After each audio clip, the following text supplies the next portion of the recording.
ชนแก้วโอ้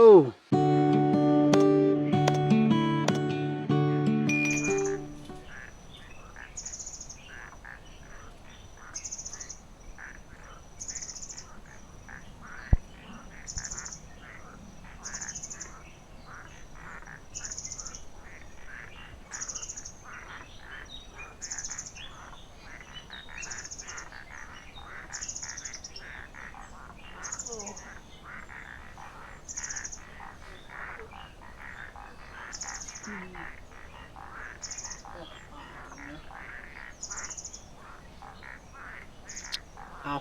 สบายดียามเช้าขอให้พี่น้อง FC มาสุขทุกคนที่กำลังติดตามและรับชมนะตอนนี้เรายังอยู่ที่ป่าคือเก่าทุกคนต่อจากพี่เมื่อวานนี่แหละและนอนป่าเลยเดี๋ยวนี้เราก็ยังอยากจะเบิ่งหมักใหม่จะมีนกกินได้บ่กันยังบ่และประมาณ8 กว่าโมงเขาจะกะนะโอเคบรรยากาศเป็นอะไรกะติดตามเบิ่งติดตามชมกันเลยบรรยากาศตอนนี้บรรยากาศยามเช้าเราจะได้ยินเสียงนกห้อง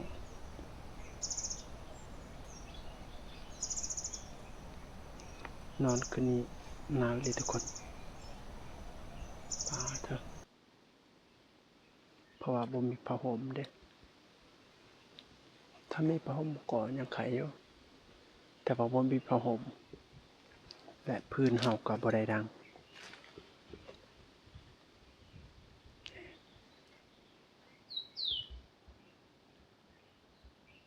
เฮาไปเก็บกันเพราะว่ามีกระรอกตัวหนึ่งกับ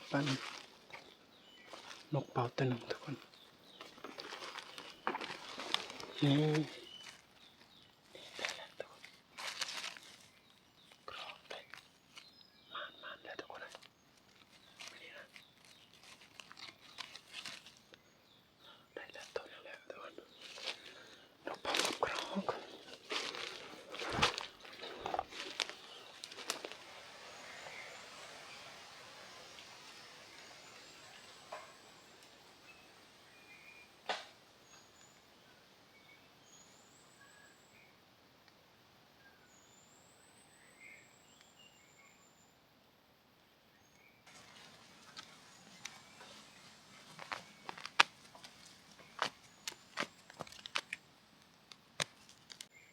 ตอนนี้เอาใส่เวลาประมาณ1 ชั่วโมงทุกคนอยู่นี่นะแต่หลังจากที่เขาได้นกเป่ากับกระรอกนกเป่ากับกระรอกมันไม่เห็นมาเลยนะมันไม่เห็นมาเลยครับเอาว่าตายอีกประมาณ30 นาทีนะเพราะว่ามันมีหมากนี่นะทุกคน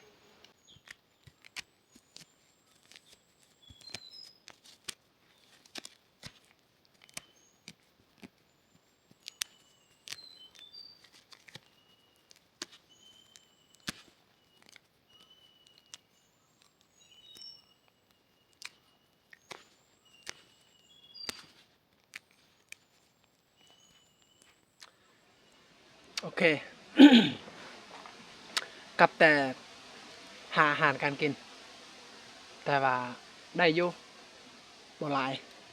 นกเป้าได้นี่กับนกกระโดกและกระหอกแสดงว่า3 โต้มื้อนี้เฮาได้มื้อนี้เฮาบ่ได้กินเด้อทุกคนเฮาเอามื้อเฮาดังไฟกินกาแฟแล้วบัดนี้แล้วเฮาจะเดินทางไปหากกไม้โตมันมีหมากและมีนกกินเนาะนกกินยังแน่มักไปกินนกเป่ากับนกเขานกเป่ากับนกเขาอาจจะมีหลายนกนะอาจจะกระโดกไปนำหรือว่านกอื่นๆก็ยังบ่ฮู้นะ แต่ว่าอยู่จุดนี้มันบ่มีแล้วทุกคน เพราะว่าเฮาบ่ฮู้ว่าคาเป็นหยังกินมันคือว่าหลายแท้ทุกคนนี่ ไปเบิ่งอันนี้ก่อนนี่นี่อันนี้เป็นขาบตัวมันกินอันนี้นี่มันกินแล้วอยู่ทางแน่นะเขาบ่ฮู้ไปแม่นนกอีหยังหั่นน่ะลิงบ่หรือว่าอีหยังเขาก็ยังบ่ฮู้นะอันนี้มากอันนี้ก็คือสิหลายอยู่กว่าและ10กว่าหน่วย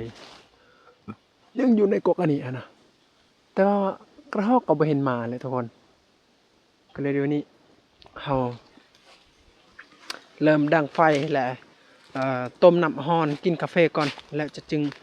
แล้วออกคอยกลับนะนี่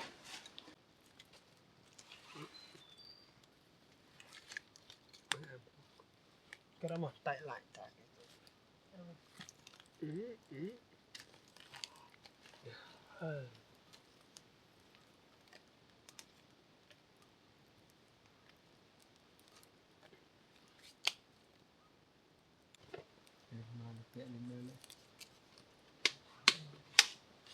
ตอนนี้เราบ่มีจอกทุกคน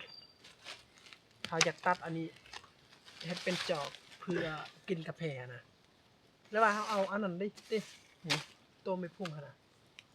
เฮ็ดตัดให้มันสั้นๆเนาะตัดให้มันสั้นก็ได้ทีนี้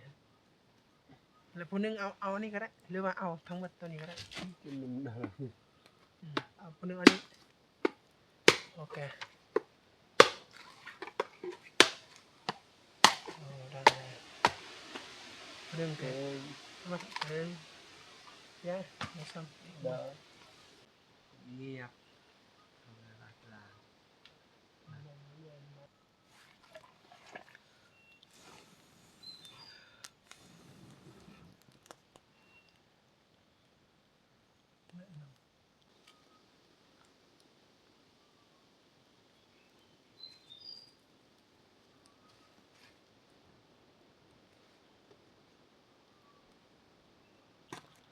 โอเคกินนักจับปานไหนเห็นดอกตับนะ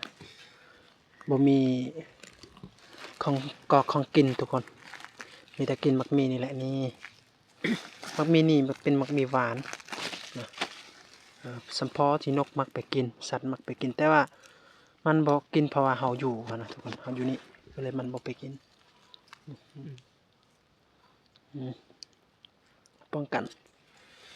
ปะเปื้อน nào lại bộ người tôi chết chuyện cha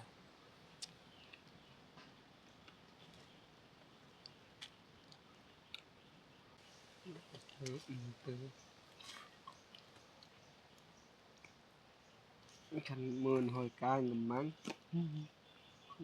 อันนี้นะจำเป็นปริญญาอันนั้นน้อย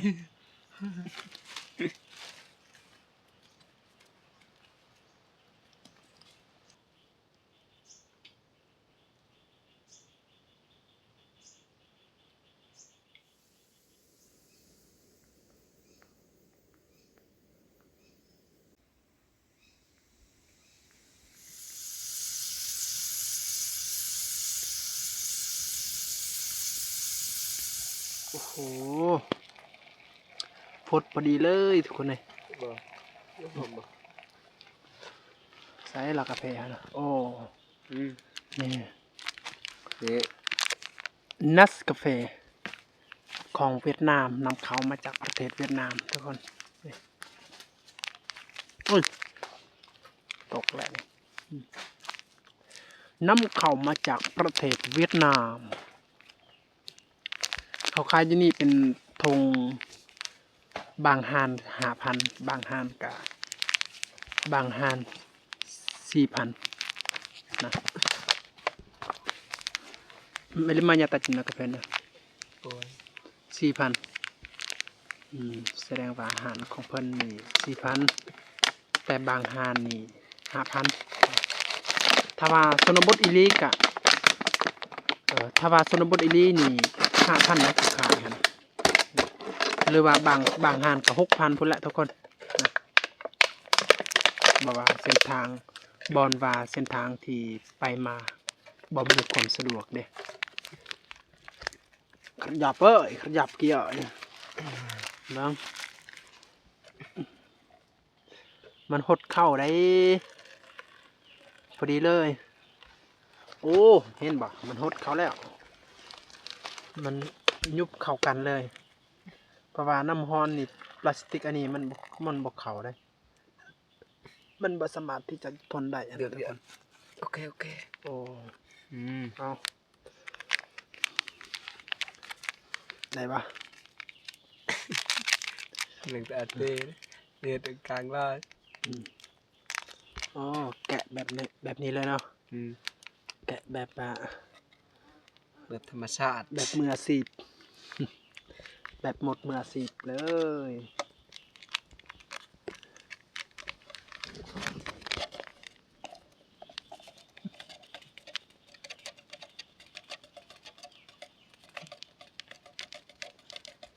กินกาแฟแล้ว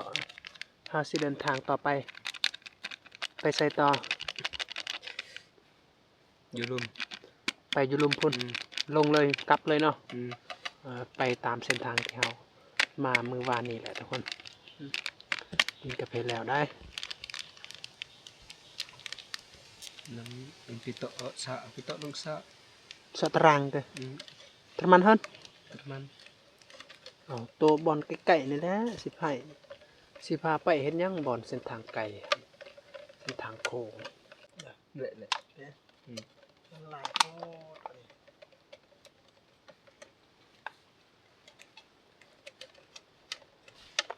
ทิมแหนจักหน่อยมันไหลดิทุกคนโอ้ยโอ้ยหอนวิจักพอดีจักบ่อนี่นะจะมาหลายพอดีเลยนี่ว่ามันไหลดีมันบ่แสบไปทุกคนเรากินน้อยๆ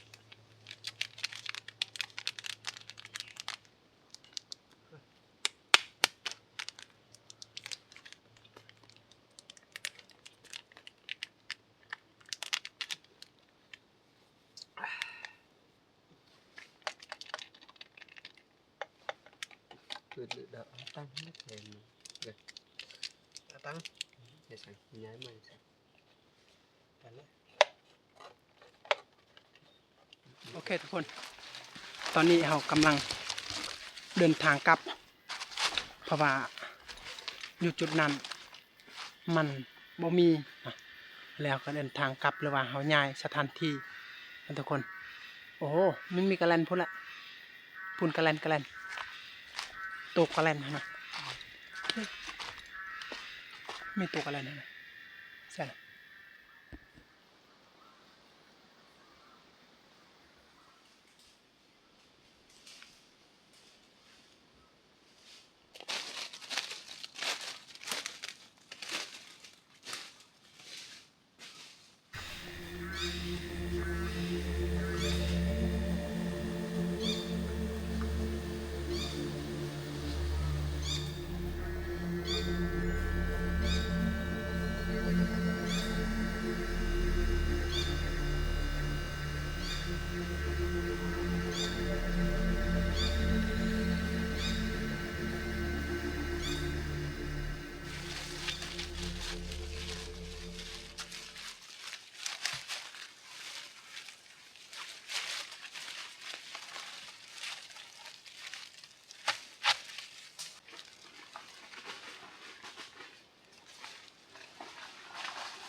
เบิ้งกันนะเคยเก็บใบใหม่ก่อน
เคทุกคนตอนนี้เราเริ่มรับประทานอาหารตอนเที่ยงเพราะว่าขับเช้ากันยังบ่ทันกินข้าวทุกคนไปกินขับเที่ยงแหละทุกคนอาหารกับประมาณนี้อาหารกรอบประมาณนี้แหละทุกคนนี่3ตัวคือเก่านะเมื่อวานนี้3ตัวคือกันแต่ว่ากระแลนและนกเหลืองนะแต่ว่าเดี๋ยวนี้นกเหลืองกับกระโดกกระเลียวแน่ประมาณนี้แหละทุกคนมื้อนี้อาหารข้าวนี่เราจะลามเอาใส่กระบังนี่แหละทุกคนกระบังไม่พุ่งได้โอ้โหจักสุกจักบ่อแหละทุกคนอันนี้หมดเมื่อสืบทำกิน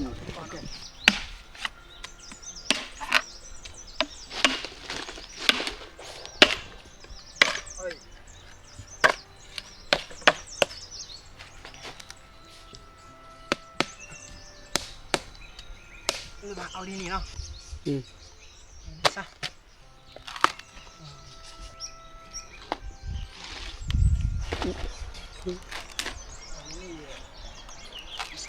กว่านี่โอเคอันนี้โอ้ยังมาทันสุกกันตัวนี้ครับนี่น้องมาทันสุกสำไรนี่โอเคก่อนจานเนี่ยตัวนี้โอเคทุกคนจะทำการอาหาร3ต่อนะแจวนี่ป่ะออกแจวนี่ก่อนแจวนี่เป็นแจวเป็นตาหอมดีนะทุกคนถ้าว่าบ่มีนกนี่ก็จะกินได้แจวนี่นะทุกคนนี่สิ่งที่เราขับไปอีกคือเก่านี่โคกเป็นน้ำกินแล้วอันนี้กันของแกมอันนี้โอเคมากินข้าวน้ำกัน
ง่ายนะผักเนื้อแล้วก็งานแล้วอื่นงานต่างแล้วอื่นต่างกินในร่มมือ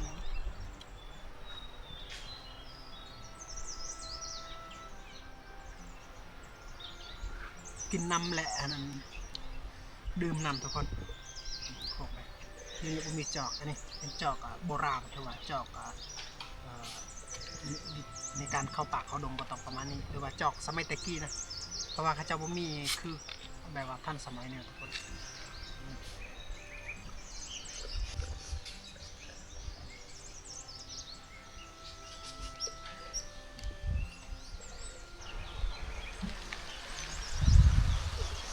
ให้มันเต็มเลยเนาะให้มันเต็มเลยนี่คือก่อนโอเคเอาอย่างไร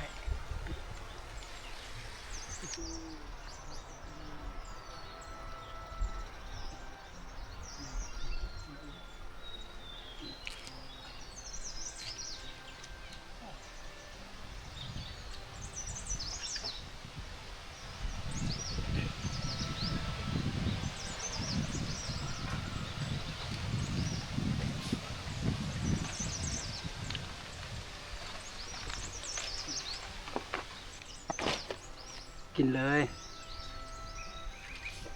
ชนแก้วโอ้โหแห้งจ้ะ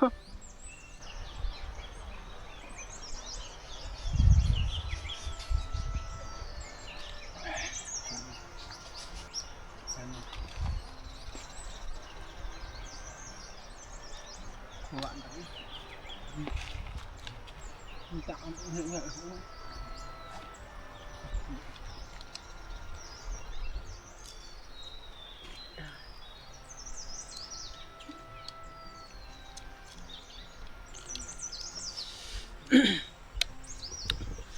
จะโดยจะเดอกินข้าวกินน้ำสำเร็จเสร็จสิ้นเป็นทีเรียบร้อยอาหารกับข้าวก็ซ้ำพอดีเลยนะโอเคสำหรับพี่นี้มีแต่สำนีทุกคนเขาจะเดินทางกลับแต่เส้นทางมันยากแน่ก็เลยเขาจะปิดคลิปและจบคลิปประมาณนี้แหละทุกคนอันนี้จะเป็นคลิปที่เขาเข้าป่าเข้าดงนะถ้าเขามีโอกาสเท่าน่ะเขาจะพาพ่อแม่พี่น้องเข้าไปคือเกาอีกไปนอนป่าอีกบางทีจะเขานอนหลายกว่านี้นะแต่สำหรับมื้อนี้เขานอนได้คืนนึงแต่อาหารกับประมาณนี้มื้อที่1กับ3โตมื้อที่2กับ3โตนะอันนี้จะเป็นอาหารขับเศร้าแต่ว่าให้ไปกินเที่ยงเลยอาหารขับแรกแม่นเฮาไปกินอยู่เฮือนไปแล้วโอเคทุกคนไม่แต่อย่าลืมกดไลค์กดแชร์กดติดตามไปเด้อเพื่อเป็นกำลังใจนะลาก่อนบ๊ายบาย